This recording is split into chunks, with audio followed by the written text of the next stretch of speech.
در رپورتاژی که در کوچه میشود یا پیرمرد برآمد گفت که ما پیشتر از دروغ گفتن میترسیم که مبادا دروغ نگوییم. حالا باشد میگه از راست گفتن میترسیم. مبادا راست گفتن اون که پلیس هم بالا نمیاد. یه روز رئیس میاد و زیر دستای خودش میگه که 2 جمع 2 5 میشود.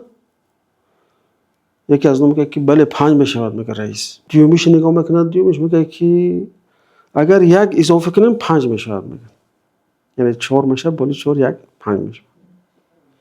بعد سیمش میگه که 4 میشه. راست میگه. بعد مدیرمون یا رئیس با همون جانشین رئیس خودش میگه که دیدی میگه یک کمانگی دروغ گفت بدونست که خودش دروغچی است لیکن دروغ گفت. این نمود کارگرا برای ما بسیار معقول است. دومی آدمی زیرک بود و میدونست که خودش زیرک بود. این نمود کارگرای زیرک هم ما احتیاج داریم. اما سیومی راست گفت، خودش هم میدونست که راست گفت است.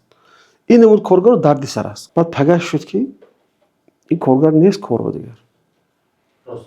ها. بعد اومدن دیگه کارگر گفتم کی رفیق سیمو کجا شد؟ بعد مدیر 6 تا همین گپ براشو شرح داد. یکمی بود، دیومی خیلی سیمی این چیز است. بعد برای همون رئیس جانشین خودش گفت که جانشین تو اکو جواب تی گفت که 2 جمع 2 5 میشود. اکی دیگه از اونو عبرت گرفته بودیم. جانشینش گفت رئیس جان گفت من این خیلی فلسفی بزرگ شما نمیتونم تفسیر کنم. این چیز فقط یک آدمی عالمی بزرگ دکا که این چیز فلسفیش برای شما فهمونه. من این کار از دستم نمیاد. بر رئیس گفت که دیدی گفت تو گفت منافقی که رئیس گفت دروغی داره گفت میدونی که دروغی هستی خدا لیکن با وجدین تو برای این کارگرا برای ما لازم است. ما به این کارگر احتیاج داریم. هم به این قسم اولی که دروغگو بود احتیاج داریم، هم قسم ذکیه که زیرک اونم احتیاج داریم. سیبش به تو برای منافق هم احتیاج داریم.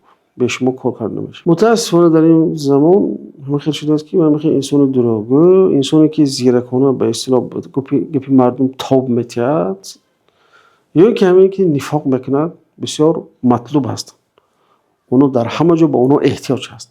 اما انسانی که راستگو هست، راستی او میتونه بسیار کارهای همون یا شرکت از یا جمعیت از یا کارخانه از پیش برد، لیکن از این خیلی انسان ها برحذر میشن، اونها رو هیچگاه نمیگذارن که کار کنن.